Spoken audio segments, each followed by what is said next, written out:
Bienvenue à tous. On est heureux de vous accueillir parmi nous aujourd'hui. On espère que cette réunion va contribuer à faire grandir ta foi. Et si c'est ta première fois avec nous et que tu désires en savoir plus sur Dieu ou sur Nouvelle Vie, on t'invite à visiter le site internet bienvenue.nouvellevie.com. Et sans plus tarder, on te souhaite une très bonne réunion.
Tempête avec puissance.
lorsqu'on élève notre Alléluia, quand on loue le Seigneur, l'ennemi de nos âmes fuit. La dépression, la peur, l'anxiété, l'angoisse, la maladie. Il n'y a plus de place, car sa présence est là. Est-ce que vous êtes prêts à crier votre Alléluia? Come on! Je m'écris Alléluia. Je m'écris Alléluia. Oh, élève ton Alléluia, et alors que tu fais, les chaînes sont brisées, les murs sont tombés. Je m'écris Alléluia. Je m'écris Alléluia. Je m'écris, je m'écris, je m'écris. Je m'écris Alléluia. Je m'écris Alléluia. Je m'écris Alléluia. Je m'écris Alléluia. Est-ce qu'on peut écrire un dernier Alléluia dans ce lieu? Come on! Car il est avec moi dans le feu, là à mes côtés. Il sera présent dans la tempête, apaisant les mers. Et s'il m'arrive un jour d'oublier la présence de sa grâce, il y a un tombeau qui est bien lui, et cette puissance vit en moi. Car il est avec moi dans le feu, là à mes côtés. Il est présent dans la tempête, apaisant les mers. Et s'il m'arrive un jour d'oublier la puissance de sa grâce, il y a un tombeau. Oh, est-ce que tu le crois? Cette puissance vit en moi. Oh, laisse-moi t'entendre. Il est avec moi dans le feu. Oh, tu le vois? Il est avec moi dans le feu. Oh, il est avec moi. Il était, il est, il sera. Il est avec moi. Oh, est-ce que tu es prêt à nous aider? Come on! Je vois la lumière dans les ténèbres, alors qu'elle fuit devant lui. J'entends dans les cieux un rugissement quand sa gloire nous envahit. Je sens la terre trembler, la sous mon pied, alors que les murs s'effondrent. Rien ne peut nous séparer.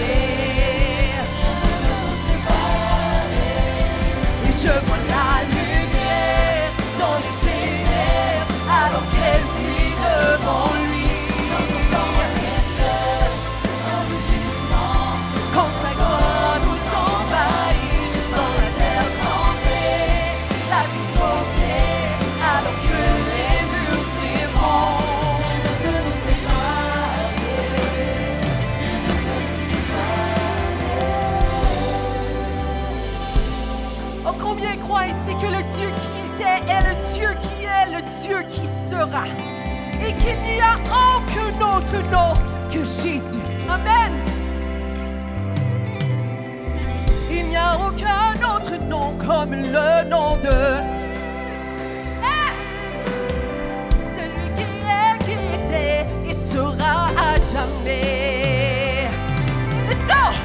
Donc peu importe ce qu'il adviendra, entre qui je suis et qui je deviens, je sais que je serai jamais seul. Je sais que je ne serai jamais seul. Il sera avec moi dans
Dieu-là qui est avec toi dans le feu, ce Dieu-là qui est toujours présent. Il n'a aucune limite, il ne change pas. Le même Dieu que Jacob servait, que Moïse servait, il est là présent aujourd'hui pour ta situation. Donc ce matin, on veut s'arrêter et prendre le temps d'invoquer ce Dieu qui est sans limite et qui nous aime et qui est présent pour nous. Est-ce qu'on peut faire ça ensemble?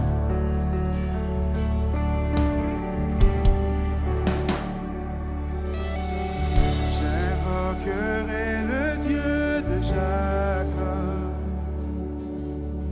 celui dont l'amour dure à jamais. Je sais que sa promesse est éternelle. J'invoquerai le Dieu de Moïse, celui qui a déchiré la mer. À mon tour, j'ai besoin de son œuvre en moi. Et qu'on puisse le dire comme une prière ce matin. Oh Dieu, j'ai besoin de toi. Mon Dieu, viens, agis maintenant. Agis maintenant. Toi le rocher éternel, ta fidélité me soutient. Sur toi je me tiens.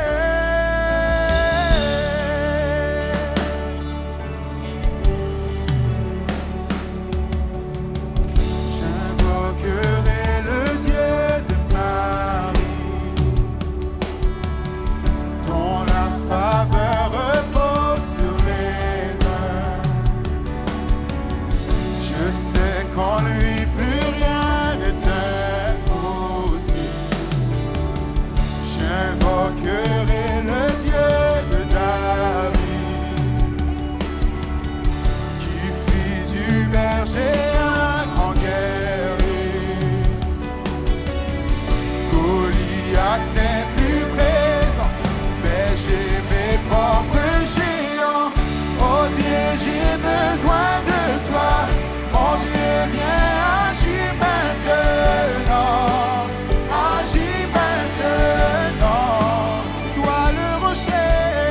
Toi le rocher éternel, ta fidélité me soutient. Sur toi je me tiens.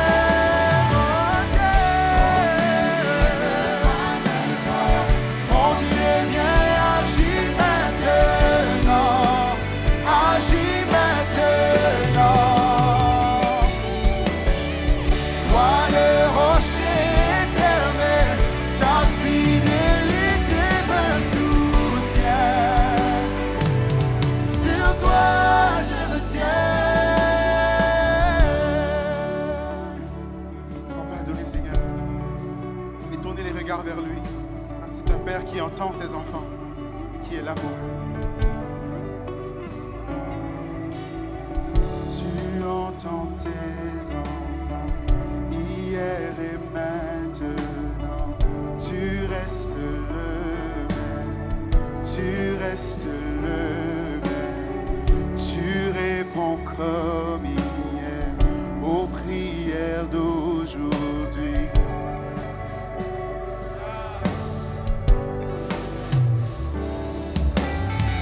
Tu as toujours pourvu. Tu pourvoiras encore.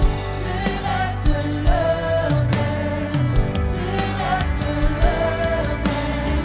Tu agis puissamment. Depuis la nuit des temps, tu restes le même. Fais augmenter ta foi. Tu guérissais hier et tu guéris aujourd'hui.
amour.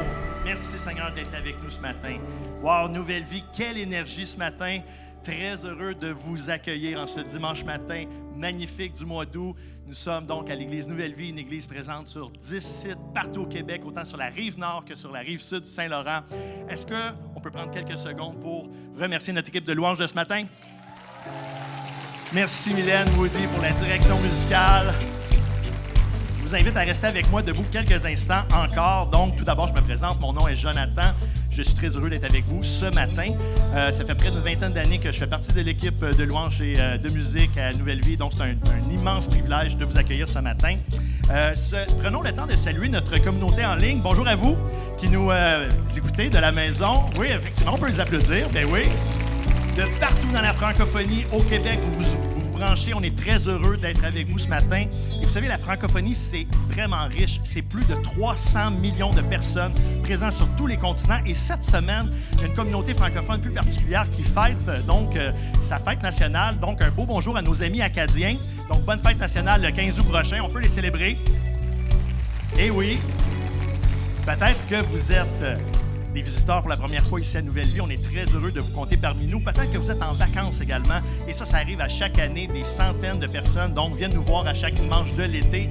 Donc, si c'est votre première fois à Longueuil, je vous invite à me suivre. On a un petit sac cadeau à vous remettre.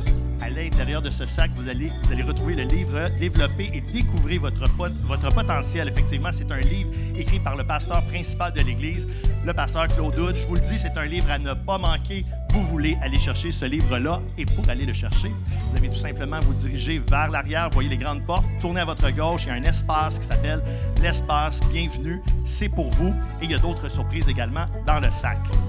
Juste avant de vous asseoir, saluez-vous chaleureusement les uns les autres et dites à votre voisin « Mais wow, tu chantes donc bien de façon extraordinaire! »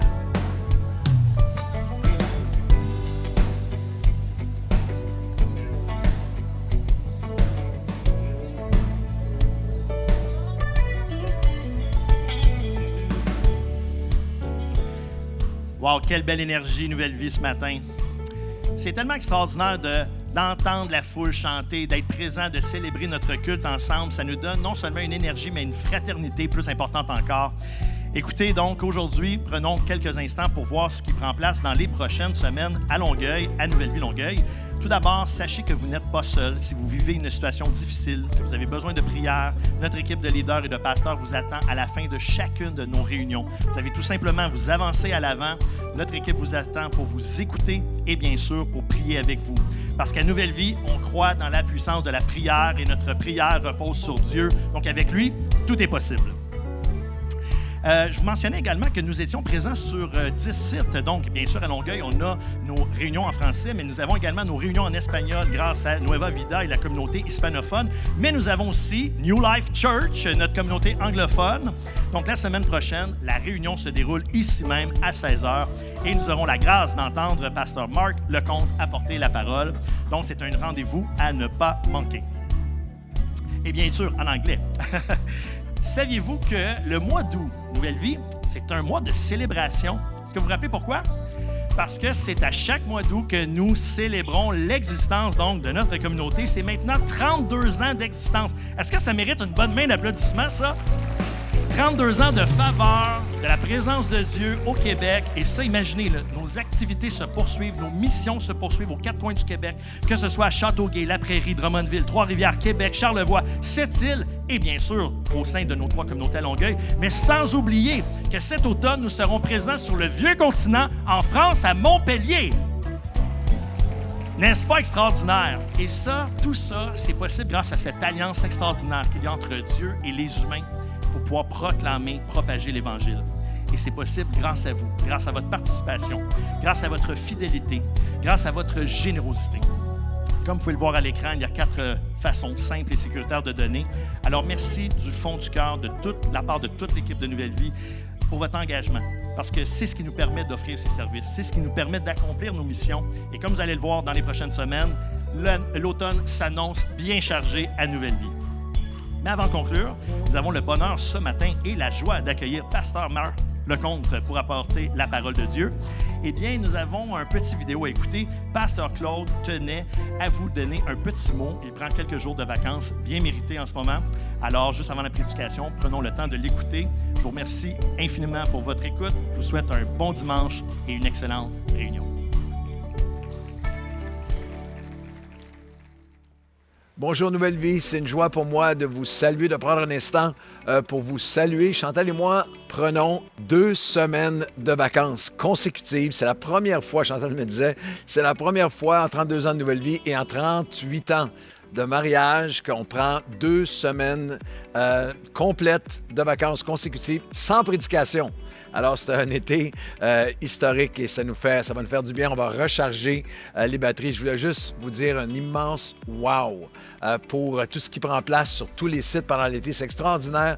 Pendant l'été, tout ce qui prend place et qui se développe et qui grandit grâce à votre fidélité, votre générosité. Je regardais juste certains éléments de l'été. Il y a eu des baptêmes à Nouvelle Vie pendant l'été, de nombreuses missions vers les Premières Nations, les communautés des Premières Nations qui prennent place pendant l'été, les 3 camps pour les jeunes avec plus de 300 ados. On fait un envoi majeur de plusieurs dizaines et dizaines de milliers de dollars, près de 100 000 $ vers Haïti, vers tous nos partenaires en Haïti pour les églises, les écoles, les dispensaires et nos pasteurs là-bas en Haïti qui est en crise. Et cette semaine, ça va être le retour à l'école, non seulement à Longueuil, mais sur plusieurs de nos sites. Plus de 5 000 enfants vont bénéficier cette année du retour à l'école. Alors, juste vous dire merci. Juste vous dire merci pour fidélité, générosité, et c'est aussi un signe de maturité que pendant les mois d'été, les vacances, on sait que les besoins ne prennent pas de vacances. Alors merci d'être si généreux et merci à tous les bénévoles aussi qui servent pendant l'été sur tous les sites. Alors je vous souhaite un super dimanche sur tous nos sites Nouvelle Vie, et pendant l'été, il y a plein de gens en vacances, mais il y a aussi plein de gens, je reçois des rapports de tous nos sites, plein de gens qui nous visitent pendant l'été. Alors, on vous offre la parole de Dieu, cette série extraordinaire sur le Saint-Esprit pendant tout l'été. Et on va avoir en septembre la grande moisson de tous ceux qui vont s'être joints à nos églises partout à travers la province de Québec. Et ce matin, c'est Pasteur Mark qui va apporter la parole à Nouvelle Vie à Longueuil et aussi en ligne. Je veux remercier le Seigneur pour mon ami, mon frère, Pasteur Mark, et juste l'honorer avec vous ce matin. Pasteur Mark fait un travail infatigable, extraordinaire, avec comme président de l'Institut de théologie pour la francophonie partout à travers la francophonie, plus de 1000 gradués maintenant, et aussi un travail phénoménal comme pasteur responsable de tous nos sites à chaque semaine dans son leadership auprès des sites. Pasteur Mark, merci pour la bénédiction que tu es récemment. On a eu une réunion de prière à Nouvelle Vie. Pasteur Mark apportait la parole en plein cœur de l'été, plus de 850 personnes qui étaient là, et j'ai, dans les jours qui ont suivi, juste reçu témoignage après témoignage du message de feu qu'il a apporté. Alors ce matin, je veux te remercier, Mark, pour Essou, ton épouse, pour la bénédiction que vous êtes pour Nouvelle Vie. Alors ouvrez vos cœurs, vous allez recevoir une parole qui va avoir un impact dans votre vie. Le fruit de l'esprit, c'est l'amour, avec Pasteur Mark.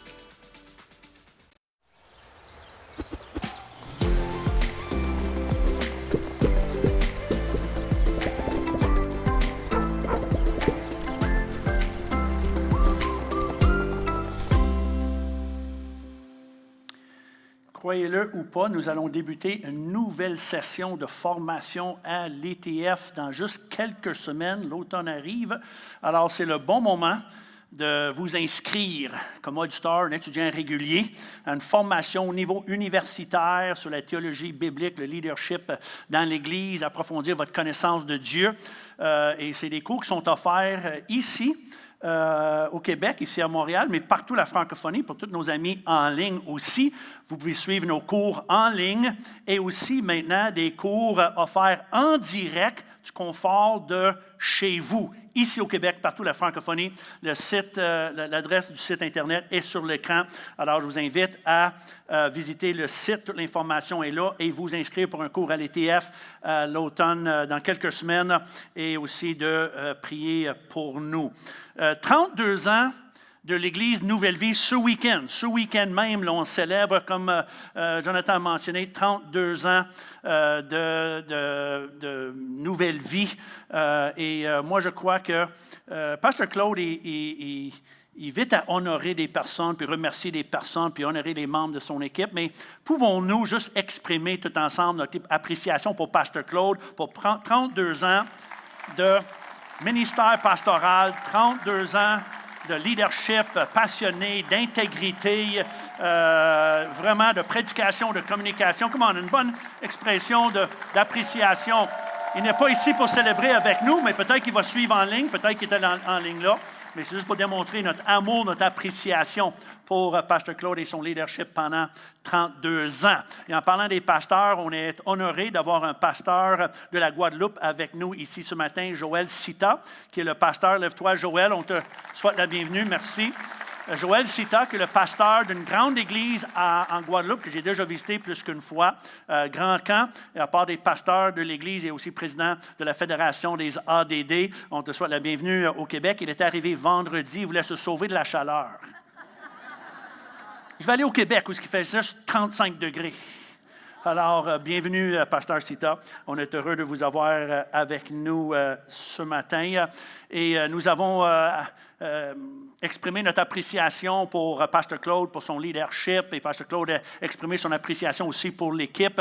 Mais je crois que la personne qu'il faut honorer le plus ici ce matin, c'est le Seigneur Jésus. Quand on parle de 32 ans de provision, 32 ans de bénédiction, 32 ans de croissance, 32 ans de protection, 32 ans de multiplication, 32 ans de ressources humaines, financières, spirituelles, matérielles, 32 ans de fidélité, et le Seigneur est encore fidèle aujourd'hui. Alors, quand nous parlons du Seigneur, ça, lui, il mérite plus que juste un applaudissement poli. Jésus mérite une acclamation debout. Vous êtes d'accord avec moi? Come on. Dans l'arrière, ici en avant, poussons un cri de joie. Merci pour 32 ans. 32 ans pour ta gloire. 32 ans par ta force, Seigneur. Comment? Poussons un cri de joie, d'une acclamation, de remerciement. Célébrons ces 32 ans de l'Église Nouvelle Vie, puis honorer le Seigneur pour sa bonté et fidélité. Saison après saison après saison, puis on vit une de nos meilleures saisons là, après 32 ans, grâce au Seigneur Jésus. Veuillez vous asseoir, merci. Je suis heureux d'ajouter ma voix à cette série sur le Saint-Esprit avec un message que j'appelle « Une force sous-estimée ». Combien sont heureux et reconnaissants pour le Saint-Esprit? Levez vos deux mains. Vous êtes heureux et reconnaissants pour le Saint-Esprit. Moi aussi. Je sais que c'est à la mode ce temps-ci d'être christocentrique. On entend parler beaucoup de christocentrique. Je sais que c'est la mode d'être christocentrique. Mais moi, je préfère être trinité-centrique. J'aime Jésus, mais j'aime aussi le Père et le Saint-Esprit, la Sainte Trinité. Alors moi, je lance un nouveau mouvement ce matin, repends les nouvelles partout en ligne. Moi, je lance ce matin le mouvement des trinités-centriques. Pour ceux qui sont en amour, pour ceux qui ont un amour, un attachement et une admiration pour le Père, le Fils Jésus et le Saint-Esprit.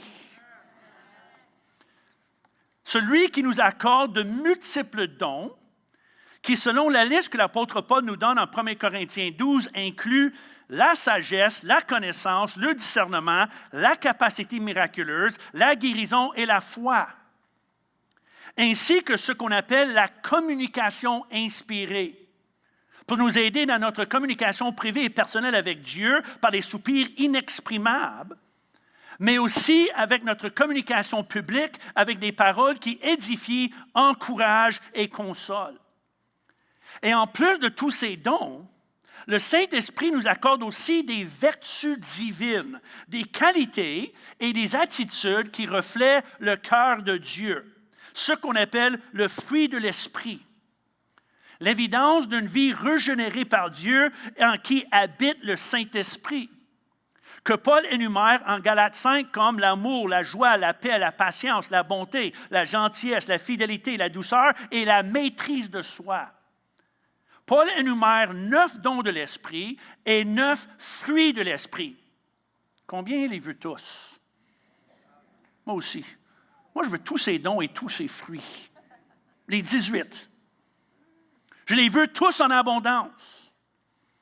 Mais surtout, je veux celui qui est le plus important de tous les dons et tous les fruits. Parmi les 9 dons et les 9 fruits, il y en a un qui règne suprême, que sans lui, les autres sont inatteignables. Les fruits sont inatteignables et sans lequel les dons sont inutiles. C'est la qualité divine de l'amour. Numéro 1 sur la liste de Paul. Mais le fruit de l'Esprit, c'est l'amour. L'amour d'abord. Car c'est l'amour qui inspire en nous la joie et la paix. Qu'est-ce que Jean nous écrit? La crainte n'est pas dans l'amour, mais l'amour parfait bannit la crainte. La crainte vole notre joie et notre paix, mais l'amour bannit la crainte. Une bonne main d'applaudissement pour l'amour qui bannit la crainte et qui nous donne la paix et la joie. Et c'est l'amour qui est la source aussi de la patience, la bonté, la gentillesse, la fidélité, la douceur et la maîtrise de soi. C'est pour ça que ça commence avec l'amour numéro 1. C'est l'amour qui nous aide à avoir la maîtrise de notre ego, de nos convoitises, de nos pulsions, de nos réactions et de nos paroles. Dont l'amour en premier est comme priorité pour penser aux autres avant soi. Et en plus, nous pouvons avoir les meilleurs dons, talents, compétences et charismes du monde entier. Mais sans l'amour, ils ne valent rien. Voici comment l'apôtre Paul commence son récit fantastique sur l'amour en 1 Corinthiens 13 et son importance. Il dit, « Quand je parlerai les langues des hommes et des anges, si je n'ai pas l'amour, je suis un airain qui résonne ou un cymbale qui retentit. Et quand j'aurai le don de prophétie, la science de tous les mystères, toute la connaissance, quand j'aurai même toute la foi jusqu'à transporter des montagnes. » Là, il écho les paroles de Jésus sur la foi qui transporte des montagnes. Mais il dit, même si j'ai la foi comme ça, si je n'ai pas l'amour, je ne suis rien. Et quand je distribuerai tous mes biens pour la nourriture des pauvres, quand je livrerai même mon corps pour être brûlé, si je n'ai pas l'amour, cela ne me sert de rien. Wow! Dont la raison que Paul nomme l'amour le premier dans sa liste. Car si la pratique de nos talents et de nos dons n'est pas motivée par l'amour, elle ne sert à rien. Sans que notre service, notre adoration et nos sacrifices soient motivés par l'amour, elles sont vides de sens et de signification. Car tout revient à la grande question. Quelle est ma motivation? Pourquoi et pour qui je fais ce que je fais? Il y a un dicton anglais dans le domaine de l'immobilisation. Les 3 choses les plus importantes que quand nous achetons un immeuble, soit un magasin, une entreprise ou une maison, quand on dit en anglais, c'est quoi les 3 choses les plus importantes dans l'immobilisation? En anglais, on répond location, location, location. Les 3 choses les plus importantes, l'emplacement, l'emplacement, l'emplacement. Et quand quelqu'un me demande les 3 choses les plus importantes pour une vie chrétienne fleurissante à long terme ou un ministère pastoral à long terme, surtout quand ils apprennent que ça fait plus que 40 ans que je fais ça, je réponds par 3 choses. Motivation, motivation, motivation. Le pourquoi que nous faisons ce que nous faisons. L'investisseur milliardaire renommé Warren Buffett a dit ceci, « Show me the motivation and I'll show you the outcome. » Montre-moi ta motivation et je te montrerai tes résultats. Avant d'investir dans une compagnie ou un projet, il cherche le pourquoi du projet. La motivation de l'entrepreneur. D'où vient son énergie, sa passion pour le projet? Parce qu'il comprend très bien la valeur d'une bonne motivation pour alimenter notre énergie et pour nous aider à demeurer focalisés et persévérants, même quand le chemin est difficile. Alors, ce matin, je vous propose que Nouvelle Vie a besoin d'une congrégation hautement motivée par l'amour. Est-ce que je peux entendre un amen à cela? Seigneur, donne-nous des hommes et des femmes hautement motivés par l'amour. Et que l'énergie derrière nos plans, nos projets, nos programmes, nos paroles et nos prières doit être l'énergie des motivations pures, puissantes et inspirées par le Saint-Esprit, dont la plus grande et importante, c'est l'amour. Car selon moi, une motivation bien identifiée est d'une valeur inestimable pour non seulement nous garder en place devant les défis, malgré les épreuves, malgré les fardeaux, malgré les douleurs parfois associées à la vie, même la vie chrétienne, mais elle est aussi d'une valeur inestimable pour renouveler notre énergie, notre passion et notre engagement. Et cela, malgré les hauts et les bas de la vie, ainsi que les déceptions, les frustrations et les irritations. J'ai parlé avec un jeune pasteur un peu découragé dernièrement qui m'a annoncé qu'il trouvait le ministère pastoral complexe. Et moi, j'ai répondu, « Ah oui? Welcome to the club. Bienvenue sur l'équipe. Le ministère pastoral complexe, oh oui. » Pasteur Claude et moi disons souvent, il y a toujours de quoi. There's always something. Rien n'est jamais facile. Why can't anything just be easy? C'est complexe. Mais on est encore là malgré cette réalité, comme vous, après 40 ans, toujours passionné et engagé. Est-ce que Pasteur Claude avait l'air d'un homme qui a perdu sa passion dimanche dernier? Non, même après 40 ans de prédication, il y a encore une passion. Mais pourquoi et comment?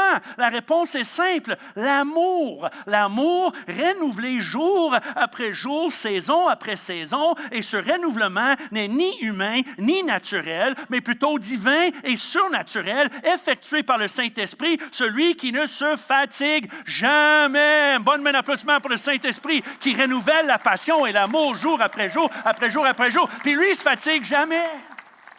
C'est l'amour. Alors, quel rapport entre l'amour et la capacité d'endurer la pression et la perpétuer des défis de la vie chrétienne?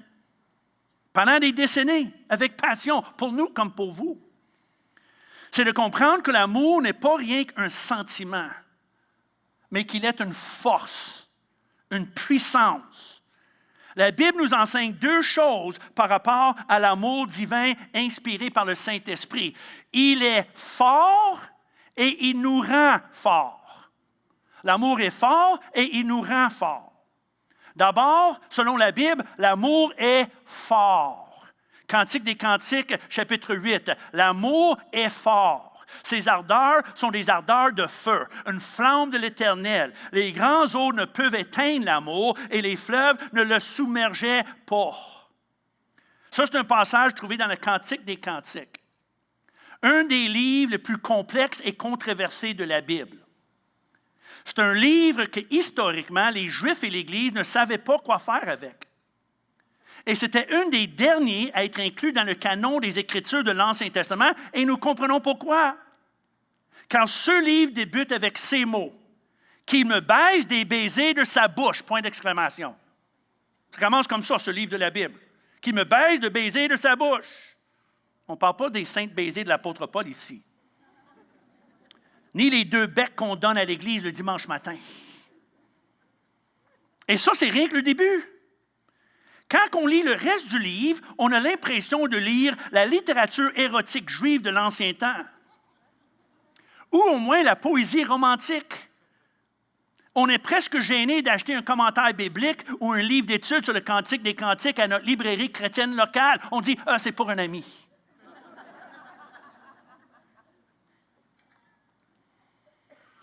Et les Juifs et l'Église ancienne ne sont pas les seuls à avoir la misère avec ce livre dû à son symbolisme sensuel. Même aujourd'hui, il y a des chrétiens qui le lisent et se demandent qu'est-ce que ça fait dans la Bible? Quelle utilité ce livre de romance rempli d'euphémismes sensuels, sinon sexuels, rempli de références poétiques sur les parties de l'anatomie masculin et féminin? J'ai l'impression qu'il y en a beaucoup qui vont lire le Cantique des Cantiques cette semaine. Il y a un livre comme ça dans la Bible. Un frais regard, surtout les adolescents. On va dire, peut-être lire la Bible est intéressant, en fin de compte. Alors, il y en a qui demandent quand ils lisent ça, mais que devrais-je apprendre ou recevoir de ce livre?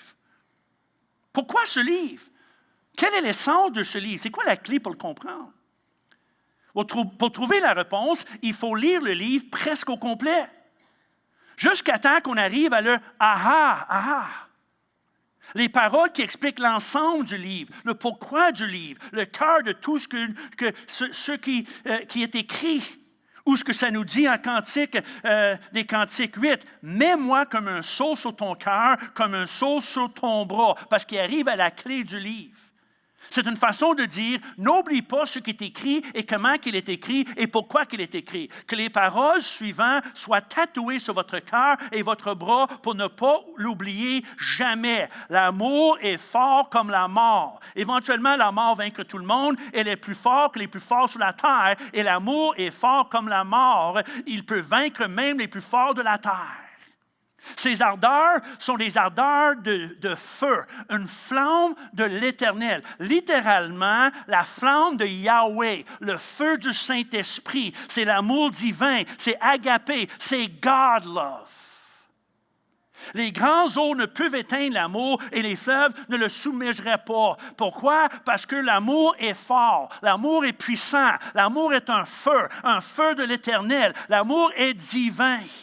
Et elle est d'une importance suprême pour nous garder avec le Seigneur et pour nous aider à garder un mariage non seulement intact, mais excitant et comblé. Est-ce que je peux entendre un amen à cela? Ce n'est pas n'importe quel amour, c'est la flamme de Yahweh, le feu du Saint-Esprit.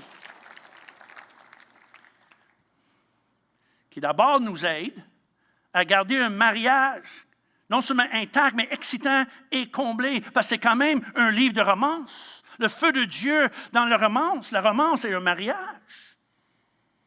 Et cela malgré le défi du mariage. Je dis toujours, le mariage, c'est un mystère.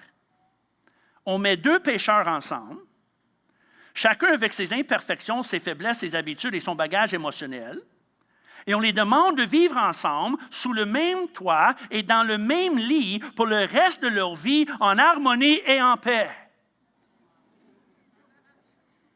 Dans l'ancien temps, ce n'était pas trop pire, les gens mouraient à 40 ans. Mais aujourd'hui, 80 ans ou plus, donc plus de temps pour tomber en amour, tomber ses nerfs. Et en plus, on ajoute des enfants, d'autres petits pécheurs. Et là, on demande tous ces pécheurs de vivre ensemble dans la joie permanente. Comment? Par la force de l'amour. L'amour pour Dieu et l'un pour l'autre, rendu possible par le Saint-Esprit. L'amour est fort. C'est un feu. Et quand nous avons cet amour, quand nous connaissons cet amour, nous possédons cet amour, nous vivons et exprimons cet amour, rien peut l'éteindre, rien peut nous séparer, rien peut nous écraser, nous diviser ou nous détruire, rien. Avec cet amour, on peut entrer en l'enfer et sortir de l'autre côté avec notre mariage intact et notre engagement solide comme le fer. Est-ce que je peux entendre un amen à cela? Notre engagement envers notre époux, épouse, mais aussi envers le Seigneur. Notre engagement envers sa parole, son Église. Notre engagement dans notre service. Notre engagement de comportement chrétien envers notre témoignage. Et c'est ce que je souhaite pour nous ce matin.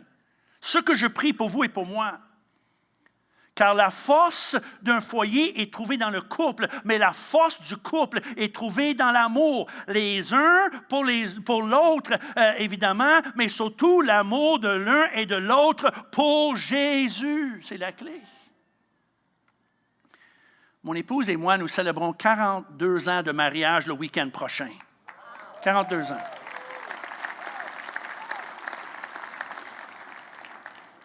Il y a 42 ans, à l'école biblique aux États-Unis, que mon épouse m'a supplié de la marier. Et j'ai dit oui. Et je ne le regrette pas 42 ans plus tard. 42 ans. Il y en a qui vont dire, mais Pasteur Mark, c'est parce que tu es un homme facile à vivre avec. Non. Je serais surpris. Surtout les premières années. Les premières années ont été difficiles. Parce qu'on s'est rencontrés à l'école biblique, puis mon épouse, Sue, a quitté son pays, sa langue, son église, sa famille, pour venir ici au Canada pour la première fois avec moi pour le ministère ici dans un nouveau pays. Les premières années ont été difficiles. Mon épouse est un héros, est une héroïne pour qu'est-ce qu'elle a fait pour t'offrir ses premières années avec moi. Très difficile, puis je n'étais pas un cadeau. J'étais jeune et stupide. Alors, qu'est-ce qu'il a gardé avec moi pendant ces années-là? L'amour pour moi, oui, mais surtout son amour pour Jésus. Elle avait un amour pour Jésus et c'est Jésus qui renouvelait ses forces et son amour et son engagement en elle et en moi. Et c'est pour ça qu'on est encore là 42 ans plus tard. C'est une valeur, cet amour est d'une valeur inestimable qui vaut plus que les richesses de la terre. C'est pour ça qu'il termine avec cette phrase. Quand un homme offrirait tous les biens de sa maison contre l'amour, il ne s'attirait que le mépris. Ça vaut les richesses du monde, le feu, la flamme de l'amour de Dieu. Est-ce que je peux entendre un amen à ça? Comment une bonne main d'applaudissement pour l'amour de Dieu, divin, surnaturel. Que le Seigneur nous aide à découvrir et redécouvrir, préserver et maintenir un tel amour. Que le Seigneur allume ou ranime la flamme de cet amour en nous. Car il est un amour bien au-delà d'un sentiment ou d'une simple émotion. Il est un amour exprimé, vécu, dégagé, actif et non pas passif dans son expression. C'est un amour qui est excitant, vivant, vibrant. La Bible ne nous donne aucune place à une vie stoïque, froide, indifférente et ennuyante. Parce qu'il décrit un amour qu'on sent et ressent, qu'on touche, goûte et entend, qui affecte nos sens. Un amour plus intoxiquant que le vin, qui crée le shalom dans la maison, mais aussi dans nos cœurs. Un oasis, un refuge parmi le trouble et le chaos du monde et remplit nos cœurs de joie. Qu'est-ce qui a attiré, il y a 2 semaines, Pasteur Claude a fait mention, qu'est-ce qui a attiré plus que 850 personnes à l'Église, mi-semaine, mi-été, mi-vacances, pour une réunion de prière? C'est l'amour. Une réunion de prière qui a duré 2 heures de prière, d'intercession, l'émission, les autres, les âmes, la multiplication, mais qui est terminée aussi en grand chant de joie, de célébration, de victoire. On a acclamé, on a chanté pour ceux qui étaient là, on a même dansé. Même Pasteur Mark a dansé. Je me suis laissé aller avec une petite tape des pieds comme ça. Là, on sait que le Saint-Esprit agit. Yes, victory. Mais pour ceux qui ont été là, c'était dynamique, c'était puissant. Il y avait une joie qui était là. Pourquoi? C'est l'amour. On était là par amour pour le Seigneur, pour les âmes, l'Église, sa présence. C'est l'amour qui attire, c'est l'amour qui inspire. Est-ce que je peux entendre un amen à cela? L'amour l'un pour l'autre et l'amour pour Jésus. À ne pas sous-estimer comme force arrière nos engagements maritaux, mais aussi spirituels. Les engagements spirituels. Qu'est-ce que Jésus nous dit en Jean 14? C'est Jésus qui parle. Si vous m'aimez, gardez mes commandements. Jean y ajoute sa voix à ça en 1er Jean. Car l'amour de Dieu consiste à quoi? Juste avoir un feu, puis des émotions, puis juste des sentiments pour Dieu dans notre cœur. Il dit non, l'amour de Dieu consiste à plus que des sentiments et des émotions. Ça consiste à garder ses commandements. Et ses commandements ne sont pas pénibles. Jean n'était pas appelé l'apôtre de l'amour pour rien. Il mentionne amour 49 fois dans son évangile, plus que les 3 autres évangiles combinés, qu'il le mentionne seulement 34 fois en tout. Il mentionne 57 fois si on inclut ses épîtres. Et selon Jean, il n'y a pas de meilleure façon d'exprimer notre amour pour Dieu concrètement et non sentimentalement seulement que par l'obéissance à ses commandements. Et en plus, selon Jean, les commandements de Dieu ne sont pas pénibles. Ils ne sont pas un fardeau. Car notre obéissance est motivée par l'amour. Et juste pour votre information, la Bible contient 613 règlements, 248 commandements et 365 proscriptions, une pour chaque jour de l'année. Il y en a qui m'ont dit, Pasteur Mark, ça sonne lourd, ça. J'ai l'impression que c'est pesant et pénible et c'est un fardeau. Tous ces règlements, prescriptions, commandements. Mais ne vous inquiétez pas, ne vous inquiétez pas. Jésus les a tous réduits à un. L'amour. L'amour. Remarque ce qu'il dit. Tu aimeras le Seigneur ton Dieu de tout ton cœur, de toute ton âme et de toute ta pensée. Tu aimeras ton prochain comme toi-même. De ces deux commandements dépendent toute la loi et les prophètes. 2 commandements, mais avec une qualité, l'amour. L'obéissance n'est pas le légalisme rigide et misérable. Ce n'est pas pénible parce qu'on le fait, parce qu'on aime Dieu et on aime les autres. C'est l'amour. Comment on a une bonne main d'applaudissement pour la simplicité de l'Évangile. Il prend tous ces commandements puis les réduit à l'amour. Aime Dieu, aime ton prochain, aime ton Dieu. L'amour. Dont la raison que je prie que nous soyons moins inclus. Des personnes hautement motivées par l'amour pour Dieu et pour les autres, on ne peut pas se tromper. Car l'amour est fort. Mais en deuxième, la Bible nous enseigne que l'amour n'est pas seulement fort, mais il nous rend forts. Dans son passage renommé sur l'amour en 1 Corinthiens 13, Paul écrit ces mots. L'amour excuse tout, il croit tout, il espère tout, il supporte tout. En anglais, bears all things. C'est l'idée de vraiment supporter un fardeau. L'amour supporte tout. L'amour nous aide à porter des fardeaux sans lâcher, abandonner ou céder. Quand c'est l'amour, c'est important qu'est-ce qu'il dit ici. Car quand c'est l'amour qui nous motive, on est capable de supporter des fardeaux lourds, des défis, des échéances, des pressions, des attentes. On ne se fatigue pas et on ne s'ennuie pas de la routine même, le travail, le service, les devoirs familiaux. Quand c'est l'amour qui non seulement nous garde en place, mais qui nous pousse, qui alimente notre énergie, qui garde un feu dans nos cœurs et renouvelle notre passion pour ce que nous faisons et pour qui nous le faisons. On le fait pour le Seigneur et les autres, le Seigneur et les hommes, le Seigneur et son Église, le Seigneur et ma famille. L'apôtre Paul dit lui-même, l'amour de Christ nous presse. L'amour de Christ est une force qui nous motive. L'amour de Dieu nous presse à servir, à donner, à aider, à dire oui à l'appel de Dieu pour un ministère, à servir Jésus. L'amour de Christ nous pousse à aller témoigner, participer, intercéder, travailler, à se consacrer. Elle est une force qui nous rend forts et qui nous pousse. Est-ce que je peux entendre un amen à ça? Car l'amour nous presse et nous soutient. Il est une force qui renouvelle notre énergie pour nos fonctions quotidiennes, mais aussi qui nous donne la capacité de continuer et de ne pas lâcher. Même dans la routine de la vie normale, il y a l'amour dans la routine. De se lever à chaque jour, prier, s'occuper des enfants, se préparer pour le travail, quitter la maison, travailler, retourner, prendre soin de la famille, le couple, la maison, le souper, le nettoyage, le ménage. Il y en a qui vont dire, Pasteur Marc, est-ce que tu aides ton épouse avec le ménage? Oui. Je lève mes pieds quand elle passe la balayeuse. Je fais ma part. I'm doing my part. Pas de courriel, s'il vous plaît. It's just a joke, kind of. Nous avons presque tous une routine de la vie.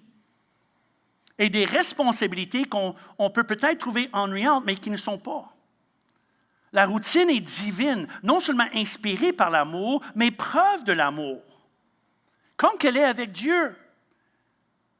Il est évident que Dieu est créatif, mais il est aussi évident que le Créateur est à l'aise avec la routine. Dieu est à l'aise avec la routine. Presque tout ce qu'il a créé suit une routine. Le soleil, la lune, les planètes, les étoiles, la marée et les saisons, pour nommer juste quelques exemples. Depuis des milliers d'années, le soleil se lève et se couche, jour après jour après jour après jour. La nature entière est très routinière et nous comptons sur cette routine fidèle pendant toute notre vie. On la tient souvent pour acquis, mais on ne devrait pas, car elle est évidence de l'amour fidèle de Dieu envers sa création. Comment on a une bonne main d'applaudissement pour la routine de Dieu, la fidélité de Dieu dans la routine, jour après jour après jour après jour. Nous pouvons compter sur sa fidélité. Et la vie de bien des personnes comme vous et moi est routinière aussi. Mais ne soyez pas découragés si vous avez l'impression de suivre une routine chaque jour ou semaine. La routine est divine. Il y a probablement beaucoup de personnes qui se fient à vous et votre routine saine. Vos collègues, votre patron, votre épouse, vos enfants, votre époux, les membres de votre famille et votre Église. Votre fidélité à votre routine est plus importante que vous le pensez. Dieu ne le tient pas pour acquis, il est fier de vous. C'est la preuve de votre amour. Dieu a surtout son œil sur ceux dont la routine consiste de s'occuper d'une personne avec des besoins particuliers qui exigent une attention spéciale. Vous savez qui vous êtes. Vous avez une bien-aimée, un enfant, quelqu'un, frère, soeur, parent, qui a besoin d'une attention spéciale, avec des besoins particuliers. Puis à tous les jours, vous prenez soin, puis tous les jours, vous prenez soin, puis tous les jours, vous prenez soin. Dieu a son œil sur vous. Il vous voit, il sait, et il t'accorde la grâce pour qu'est-ce que vous faites. Et votre routine envers ces personnes est preuve de la force de votre amour. Et nous vous applaudissons, tous ceux qui, dans la routine, jour après jour, s'occupent. Les personnes dépendantes sur nous. La routine est preuve de la force de votre amour. Et parce que l'amour est fort et nous rend forts, je réfléchis beaucoup sur l'amour depuis un temps. Toutes les facettes de l'amour, parce que je comprends que l'amour, c'est plus qu'une émotion, c'est plus qu'une force. C'est quelque chose qui nous rend forts dans la routine puis les responsabilités de la vie. Ça nous donne une force pour supporter qu'est-ce qu'il faut supporter. Alors, je réfléchis sur l'amour depuis un temps, toutes les facettes. D'abord, l'amour de Dieu. Que nous servons un Dieu d'amour. Dieu est amour, comme la Bible nous dit. Et si Dieu n'était pas amour, imaginez si Dieu n'était pas amour. Ça aurait pu être possible que Dieu n'ait pas amour. Et si Dieu n'était pas amour, imaginez l'horreur. Combien sont heureux que Dieu est un Dieu d'amour, de compassion, de miséricorde, de patience et de pardon. Un Dieu de grâce. Il aurait pu être n'importe quoi, mais il est un Dieu d'amour et de grâce. Et sa nature doit inspirer en nous la gratitude, l'adoration et l'amour en retour. Merci Dieu pour qui tu es. Un Dieu de fidélité et un Dieu d'amour. Tu aurais pu être n'importe quel autre Dieu ou sorte de Dieu ou type de Dieu, mais Dieu est un Dieu d'amour. Comment ça mérite une meilleure acclamation que ça? Ça doit inspirer à tous les jours. Tous les jours, on devrait se réveiller pour dire « Merci Dieu que tu es un Dieu d'amour. » En deuxième, je réfléchis sur l'amour de Dieu pour moi. Son amour fidèle envers moi pendant mes 61 ans de vie et 41 ans de mariage, de ministère pastoral. Quand je pense à ça, je prie la prière de Jacob quand il dit « Mon Père, Dieu de mon Père Abraham, de mon Père Isaac, je suis trop petit pour toutes les grâces et pour toute la fidélité dont tu as usé envers ton serviteur. » C'est encore mieux en anglais. I'm not worthy of the least of all the mercies and all the truth which you have shown your servant. Il était juste reconnaissant pour juste la bonté de Dieu non méritée envers lui. Et moi, je dis merci Seigneur pour 61 ans de faveur non méritée.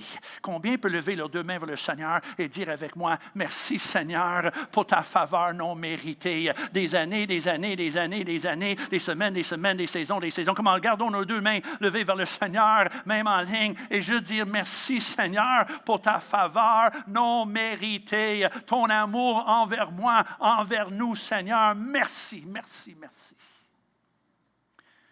Troisième, je réfléchis sur l'amour de Dieu pour les autres. Je prie que le Saint-Esprit nous accorde ses yeux et son cœur pour les autres. Le cœur de Dieu, le cœur de Jésus pour les autres, pour l'humanité, pour les gens autour de nous. Je comprends avoir un amour pour l'humanité perdue et facile à l'Église. Je comprends que c'est facile à l'Église d'avoir un amour pour l'humanité. Mais moins facile dans le trafic quand un idiot nous coupe en voiture. C'est toujours un idiot qui nous coupe en voiture. Vous pensez aimer le monde? Avez-vous été à l'aéroport dernièrement? Beaucoup moins facile. Parce qu'il y a l'amour en théorie et l'amour en réalité. Il y a l'amour virtuel et l'amour vrai. Moi, je prie pour le vrai.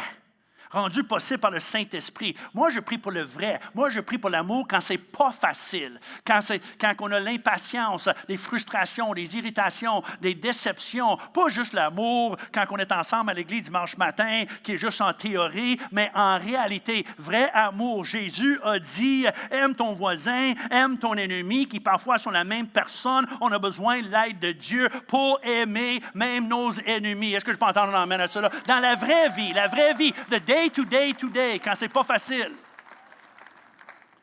Je réfléchis à l'amour de Dieu pour les autres, les gens autour de moi. L'amour de Dieu pour le monde. Pour le monde. Dieu a tant aimé le monde. L'amour de Dieu pour les perdus, les pécheurs, les âmes. L'amour de Christ manifesté sur la croix, dans sa douleur, sa souffrance, son humiliation, quand il écrit « Pardonne-leur ». Le cœur de Jésus. L'amour de Dieu pour le monde.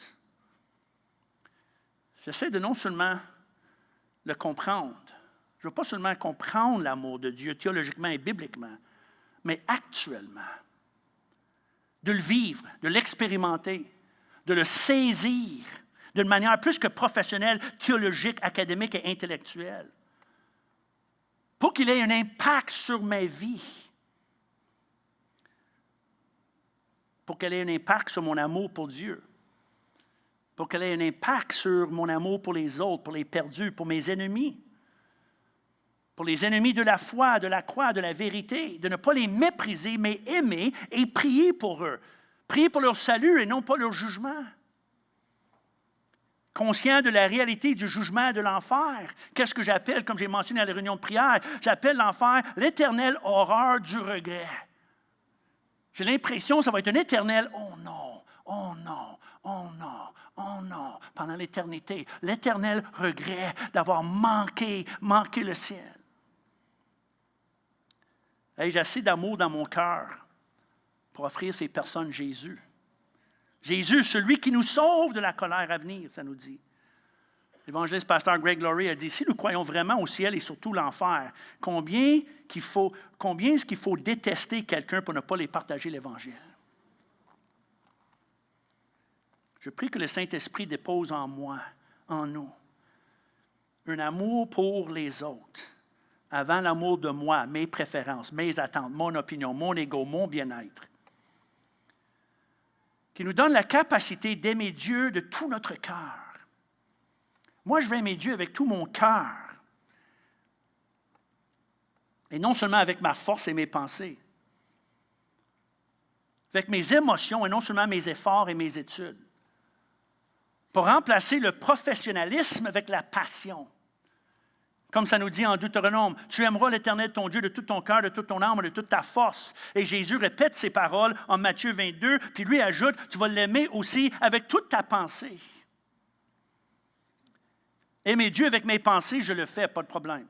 Avec 40 ans de lecture, d'études, d'enseignement, l'obtention de maîtrise, d'un PhD en théologie, ça fait longtemps que j'aime Dieu avec mes pensées. Aimer Dieu avec toute ma force, oui. Je travaille fort depuis plus que 40 ans. Travaille fort, fatigué ou pas. J'aime Dieu avec toutes mes forces, mon énergie, mon corps. Mais aimer Dieu avec tout mon cœur, ça c'est autre chose. Est-ce que j'aime Dieu avec une passion, l'affection, amour, désir? Force et pensée sont un amour professionnel. Cœur est d'un amour passionné. C'est un feu. Et mon éducation ne vaut rien sans l'amour, ni mon expérience, ou connaissance, ou titre, ou poste. Il me faut l'amour passionné qui vient de mon cœur. Est-ce que je peux entendre un amen à cela? Seigneur, aide-nous à pas seulement t'aimer avec nos forces et nos pensées et nos actions, mais nos paroles, mais aide-nous à t'aimer avec notre cœur. C'est sur ça que je réfléchis ce temps-ci. Et je prie. Pour moi et pour chacun de vous et pour ceux qui sont en ligne aussi, je prie pour vous. C'est la raison que de tous les sujets que j'aurais pu choisir sur le Saint-Esprit pour cette série, j'ai choisi l'amour. Parce que ça me préoccupe ce temps-ci. Car encore une fois, la motivation arrière ce que nous faisons est tellement importante. Dont la raison que Jésus n'arrêtait pas de questionner la motivation des religieux arrière leurs paroles et leurs actions. Combien de fois dans les évangiles, Jésus a dit, vous demandez de bonnes questions, mais pour la mauvaise raison. Vous faites de beaux gestes spirituels et généreux, mais encore pour la mauvaise raison.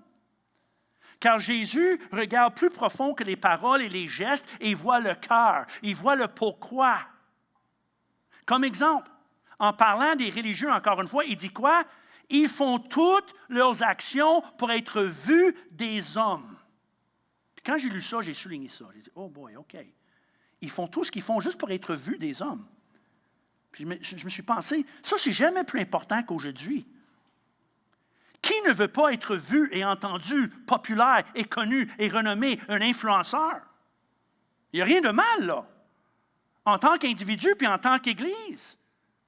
Évidemment, nous voulons que le plus grand nombre nous voit et nous entend avec le message de l'Évangile et le son de notre louange et adoration, mais il faut toujours porter l'attention à l'ego, la motivation, l'amour de soi, le désir d'attention, notre motivation. Et moi, je prie pour une Église remplie d'hommes et femmes hautement motivés, pas par le soi et l'ego et l'attention, mais par le feu de l'amour de Christ. Est-ce que je peux entendre un amen à cela? Que tout ce que nous faisons par amour, par amour, par amour.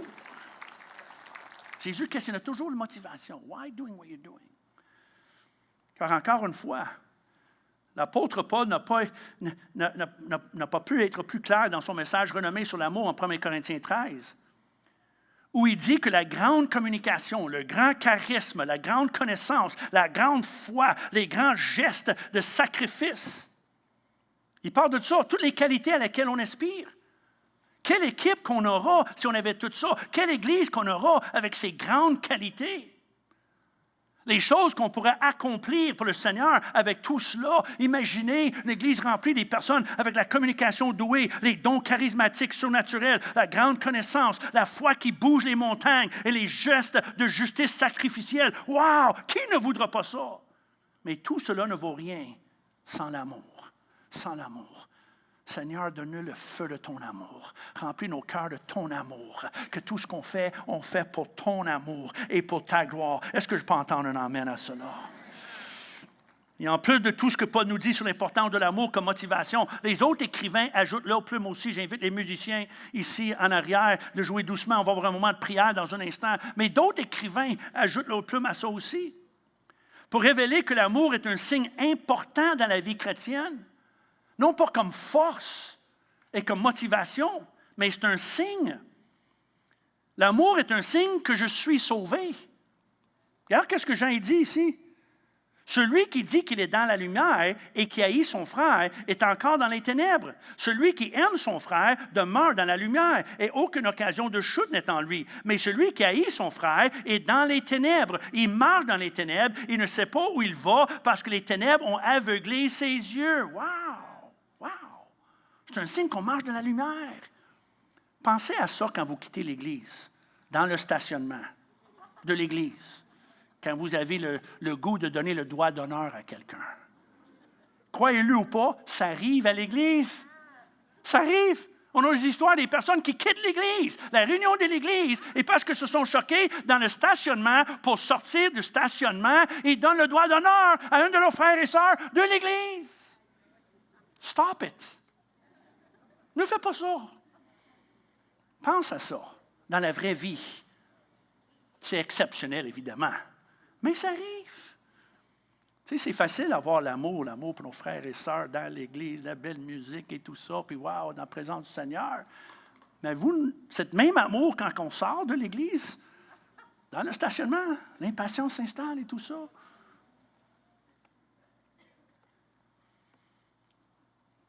Dis, attention, l'amour, c'est un signe de notre salut, un signe qu'on marche dans la lumière. Mais en plus, il est un signe que je suis disciple de Jésus. Encore, Jésus a dit, « À ceci, tous connaîtront que vous êtes mes disciples, si vous avez de l'amour les uns pour les autres. » Oh, c'est ça le signe d'un disciple, l'amour les uns pour les autres. Qui veut dire quoi? Dieu le Père est amour. Jésus est la preuve de son amour. Le Saint-Esprit est la source de son amour, mais nous sommes les agents de son amour pour le monde. Aimer les uns les autres. C'est un reflet de l'amour de Dieu. Est-ce que je peux entendre un amen à cela? C'est comme ça qu'on sait que je suis disciple. Pas seulement sauvé, mais disciple. Puis en plus, il est un signe que je suis un chrétien mature. Encore une fois, dans ce récit magnifique sur l'amour, Paul ajoute cette phrase. Lorsque j'étais enfant, il fait une comparaison entre l'immaturité et l'amour. Puis il dit, lorsque j'étais enfant, je parlais comme un enfant, je pensais comme un enfant, je raisonnais comme un enfant, mais lorsque je suis devenu un homme, un adulte, je fais disparaître ce qui était de l'enfant. Il y a une différence entre s'approcher de Dieu comme un enfant et être enfantin. Nous sommes tous appelés au premier de s'approcher de Dieu avec la dépendance d'un enfant. Mais personne n'est appelé au deuxième d'être enfantin, parce qu'enfantin veut dire égoïste, le contraire de l'amour. L'amour nous donne une maturité dans nos paroles, nos réflexions, nos émotions, notre considération, notre compassion. C'est une maturité. C'est la preuve qu'on est sauvé, c'est la preuve qu'on est disciple et c'est la preuve qu'on marche dans la maturité. Ça, c'est l'amour. Mais la bonne nouvelle, après avoir dit tout cela, la bonne nouvelle, c'est que tout ce que j'ai dit est possible. Tout ce que j'ai dit sur l'amour est possible. C'est l'amour pour vous, sans exception, et pour moi. Tout cela est rendu possible, tout ce que j'ai dit, par le Saint-Esprit. Par le Saint-Esprit. Puis je conclue avec cette phrase, tellement simple. L'amour de Dieu est répandu dans nos cœurs par le Saint-Esprit qui nous a été donné. Wow! Sur tout ce que j'ai parlé de force, de motivation, de feu, d'engagement, de preuves, de signes, tout ça est possible par le Saint-Esprit que Dieu nous a donné. Vous remarquez que c'est donné, c'est pas gagné, c'est pas mérité, c'est pas fabriqué, c'est pas acheté, c'est donné. Et merci Seigneur que tu nous donnes le Saint-Esprit. Et moi, en premier, je suis désespérément besoin que le Saint-Esprit répand l'amour de Dieu dans mon cœur à chaque jour. Un amour qui est puissant, qui est profond et pratique. Et s'il y en a d'autres comme moi, je vous invite à vous lever d'en arrière jusqu'ici en avant et lever vos deux mains vers le Seigneur et juste commencer à prier. On va chanter une invitation. Dans un instant, on va inviter le Saint-Esprit. Mais même avant qu'on chante, levons nos deux mains partout dans cette salle et juste commence à prier. Reçois le Saint-Esprit. Il dit, Dieu donne le Saint-Esprit. Et le Saint-Esprit rend l'amour de Dieu une réalité. L'amour de Dieu dans le quotidien. L'amour de Dieu dans la routine. L'amour de Dieu dans les fardeaux et les pressions. L'amour de Dieu qui donne la joie et la paix et la patience. L'amour pour Dieu. L'amour de Dieu pour les autres, pour le monde, pour les non-convertis. Dans l'intercession, le témoignage, la compassion. Reçois. Juste avant qu'on chante, juste pense à ça. Pensez à ça pour un instant. Dieu est amour. Puis il nous a créés pour être des objets de cet amour. Pensez à ça, tous ceux qui suivent en ligne aussi. Pense à ça. Dieu, dans son amour, cherchait des objets de cet amour. Puis il nous a créés pour être des objets de cet amour. Il nous a créés pour être des personnes à aimer, avec qui il pouvait entrer dans une relation d'amour pour l'éternité, Une relation d'amour avec Dieu pour l'éternité. C'est ce que Dieu veut, c'est ce qu'il voulait. Il nous a créés pour déverser son amour sur nous, pour manifester son amour de la manière la plus extravagante que possible en donnant son Fils. Jean 3,16, Dieu a tant aimé qu'il l'a donné. Et de qui il voulait qu'on goûte de cet amour, vive, l'expérimente et le partage. Qui veut dire quoi? Dieu ne voulait pas garder l'amour juste pour lui, la Sainte Trinité, le Père, le Fils et le Saint-Esprit. Il nous a créés parce qu'il voulait avoir un peuple, il voulait avoir une création sur qui il peut aimer, déverser son amour, manifester son amour, nous faire goûter, expérimenter son amour, mais pas juste pour un certain temps, pour l'éternité. Combien sont heureux les objets de l'affection et l'amour de Dieu. Seigneur, merci que tu verses ton amour sur nous et tu manifestes ton amour pour nous et que nous rentrons dans une relation d'amour avec toi pour l'éternité. C'est pour ça que l'apôtre Paul a terminé le 1 Corinthiens 13 en disant la plus grande des choses, c'est l'amour. Plus que la foi, la connaissance et l'espérance, c'est l'amour parce que l'amour est éternel. Comment lever nos mains et nos voix vers le Seigneur et chanter ce chant qui est une simple invitation qui invite le Saint-Esprit à prendre place et bannir la crainte et la colère et la rancune et le manque de pardon est remplacé avec la compassion, la confiance, le courage. Seigneur, remplis-nous de ton amour par ton Saint-Esprit. Comment chantez-le et laisse le Saint-Esprit faire son travail ici à la fin de cette réunion.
Merci d'avoir été parmi nous. On espère que cette réunion a été une source d'encouragement pour toi.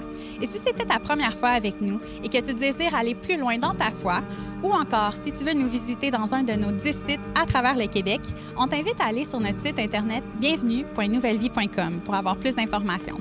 Aussi, nous partageons régulièrement du contenu pour t'aider dans ta marche avec Dieu sur notre chaîne YouTube ou sur nos réseaux sociaux.